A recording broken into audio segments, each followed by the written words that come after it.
Hello and welcome back to my channel. Last time we have covered Go concurrency. Today we will use what we learned to create a chatting app similar to Snapchat. Before we start, we need to cover another important concept called WebSockets. So we have worked with HTTP before, when after one request we receive a response and that's it, the server-client communication is lost. So if we want to keep chatting using this protocol, we will overload the server asking, "Hey, is there another message?" That's why we need WebSockets, a persistent and bidirectional connection. So let's see how to set a WebSocket connection.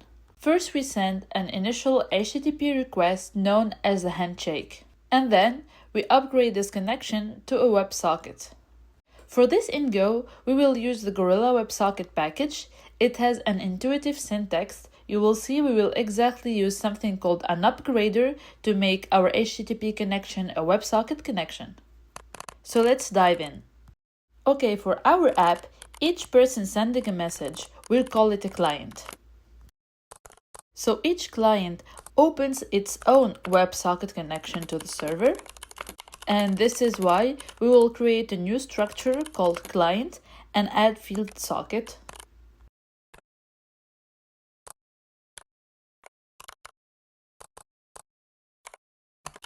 In order to receive messages, let's create a Go channel called receive.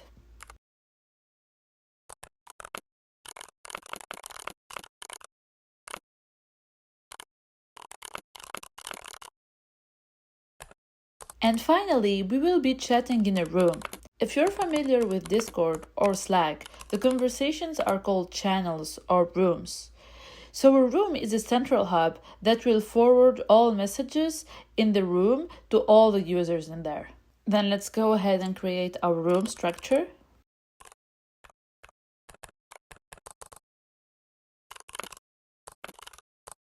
In the room, we want to keep track of all the clients that have joined, so let's have a map of clients.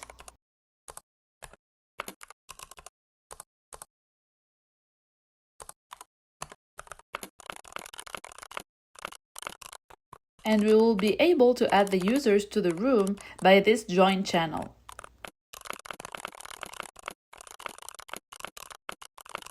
We also need a channel for users wishing to leave.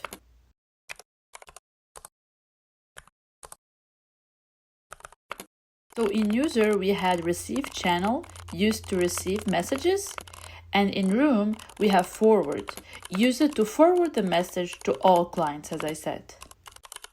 Now let's go back to our clients file and create the functions to send and receive messages. Let's import the Go WebSocket package. We will use various functions that will make this easier.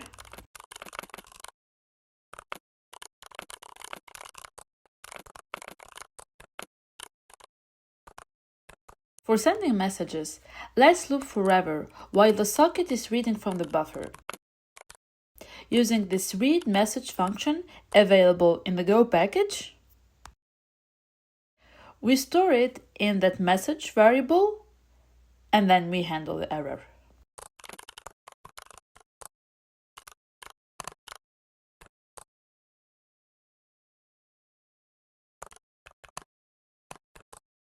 And we send that message to the room using our forward channel.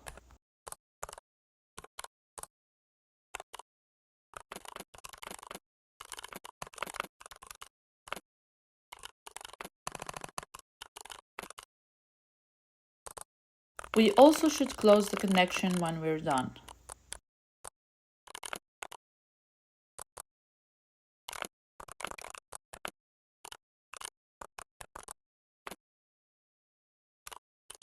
For receiving messages, let's do the defer close now, since we know we will have to do it. Okay, let's loop over messages in the receive channel. Put them in message variable and then use the function write message by the WebSocket framework.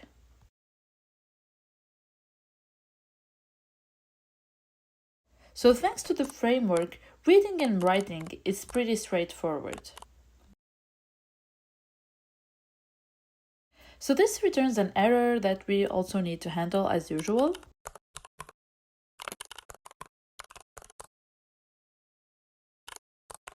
Now let's go back to our room.go and create a function newRoom that will create a new room, as the name suggests, with all its different fields by using make.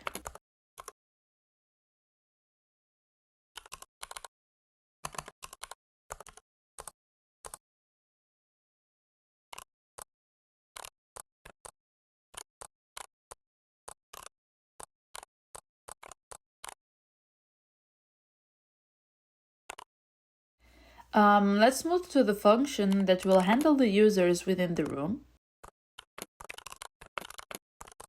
So first case, the join channel has received a new client, so we add them to the list.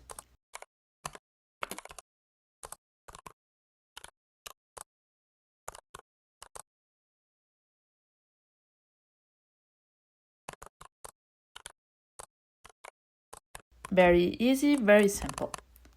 Second case, if the leave channel received a client, then we delete the client and we close the connection for them.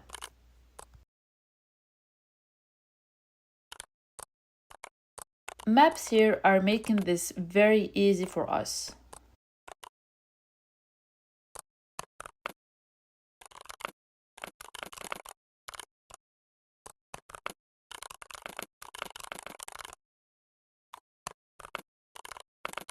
Now if I receive a message which is done via the forward channel, then I will need to loop through all the clients I have in the map and send them the message.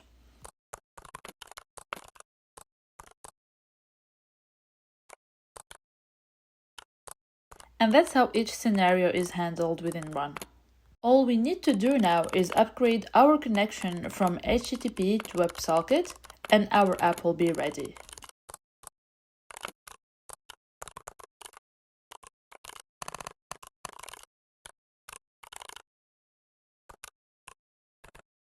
There is some information here, but we can check the official documentation and we will follow exactly what is mentioned there. Also here is how we send and receive the messages. Again, thanks to the package, we can first create an upgrader with a specific read and write buffer size. So let's declare those constants first.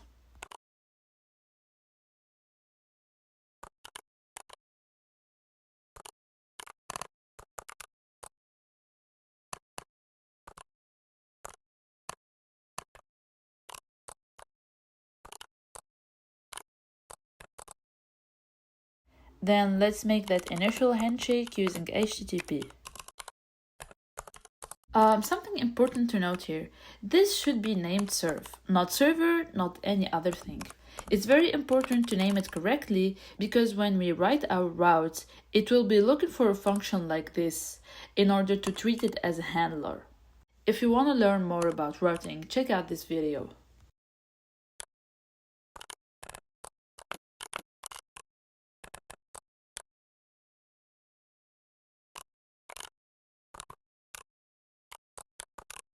So our upgrader uses the response and request to create a socket.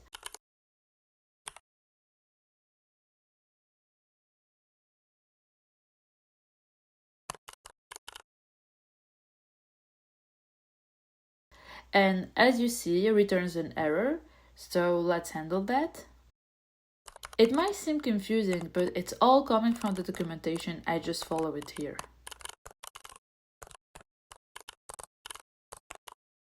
Now that we have created the socket, let's assign it to the client and finish populating the rest of the fields.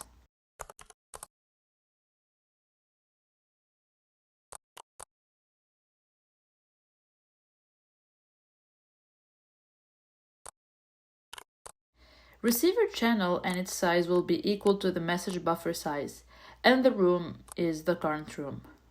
Then we send to the channel join that client.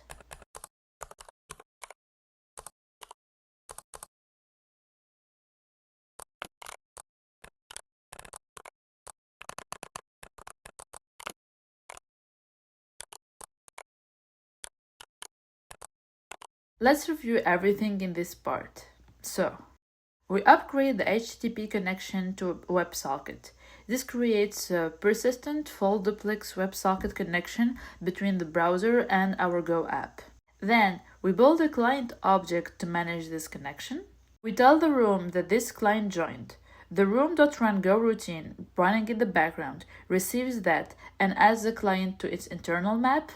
We then start client.write in a new goroutine. This is essential because it listens on client.receive channel. Every time a message is broadcasted from another client, room.run sends it here. Client.write picks it up and sends it out to the browser over the WebSocket. So that's why we started in a goroutine, so it can run together. Still inside the same function serve HTTP, on the main goroutine we handle reading from WebSocket. So this loops and reads messages from the browser. All we have to do now is write our main.go.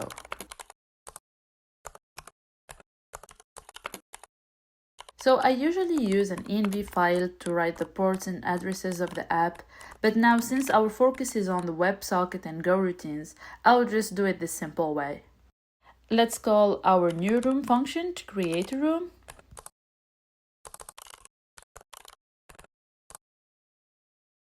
When a browser or a client sends a request to the route/room, it needs to be handled by R.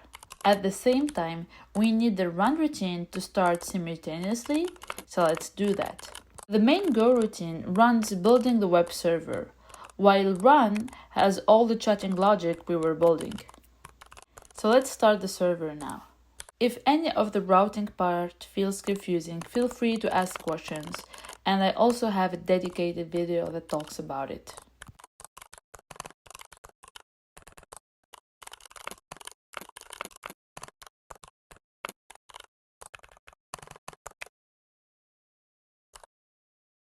Our logic is all done here, but since we want to see a nice chatting UI, we need to add a template handler. Let's create this template folder where we will place our HTML file. This is not a front-end tutorial, so I won't cover the creation of the UI. But in simple terms, our server needs to handle the UI rendering as well, so we create the template handler and call it in main.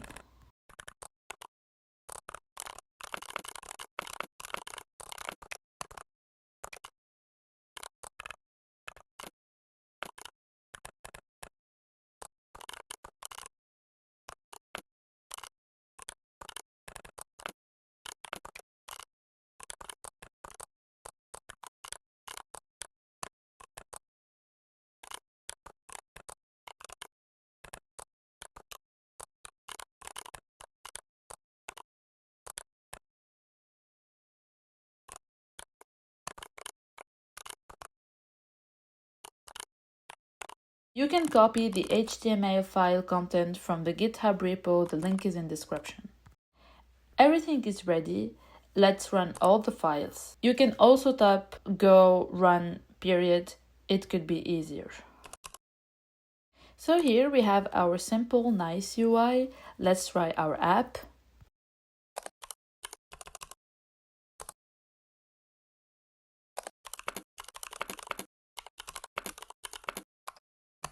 Everything seems to be working well.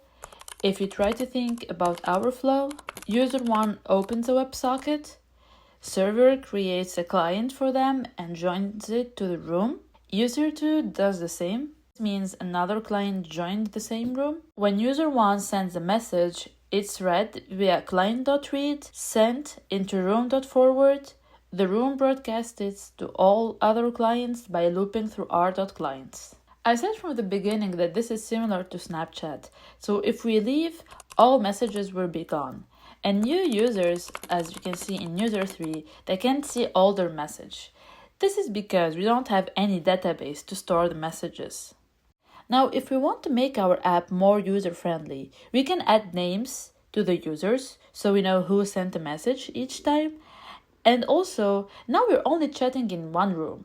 It could be much more interesting to have different chatting conversations, so let's go ahead and add these two options. Let's start by the client and add a new field, name, which is a string. Now we are not only forwarding the messages, but also the name. So we delete this and create a new variable. I will call it outgoing. It's a map of string that holds both values. Our simple message will then become a JSON message by encoding this outgoing variable. If you're unfamiliar with JSON, please check this tutorial or the Notion documentation I provided. This is the 7th tutorial I post in this Go playlist, so things could be getting more complex as we are building more interesting apps. If you're totally new to Go, I would advise you to follow the tutorials one by one.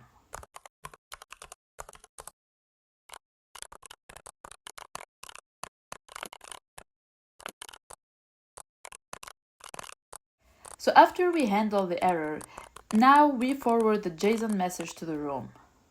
In our room.go, when we created the client, we need to add the name to them right now. I will generate a random name like user X, for example, where X is just like a random integer. That was quite easy, right? Now to be able to have multiple rooms, we also need a name for each room that we will be getting from the URL. Like you can imagine, a user will send the name in some form and that is passed to the URL.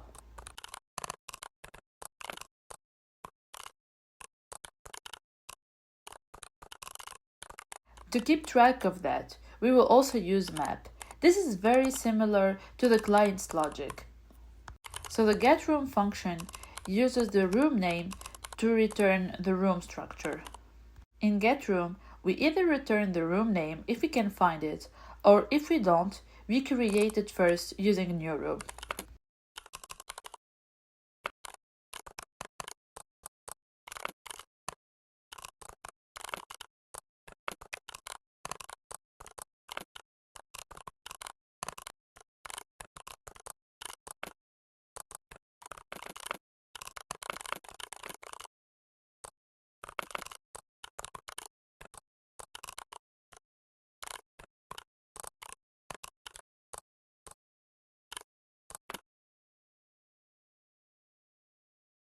Well, what could happen here is multiple users can try to name the same name at the same time. So we need mutual exclusion using locks.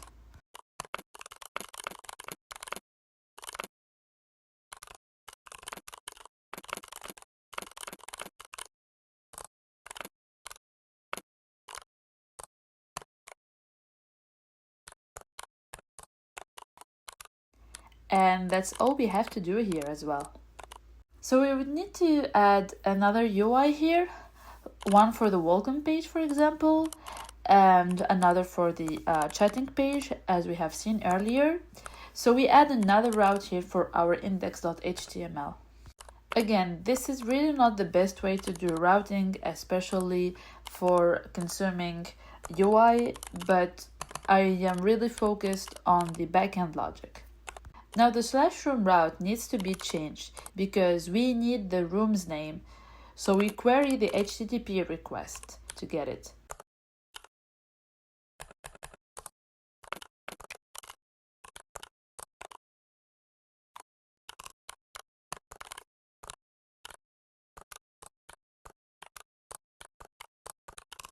If it's empty, then we throw the error.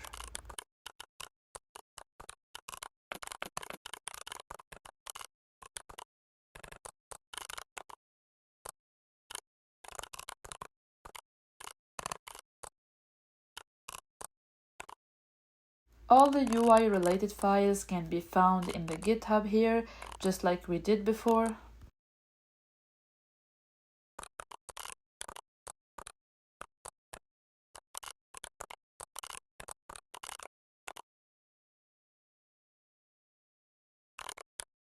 There's one more thing I want to add here. Since we are randomly generating the numbers for the users' names, it makes sense to have unique numbers each time. Okay, there seems to be an error in room.go. Let's check that. Oh yes, now the client should be joining the real room.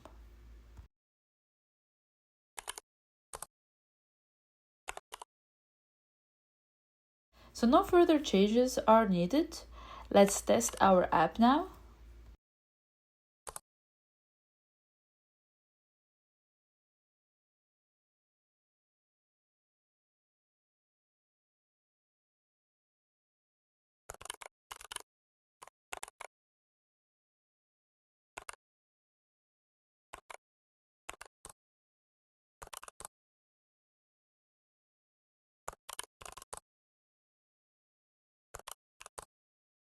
This is working well.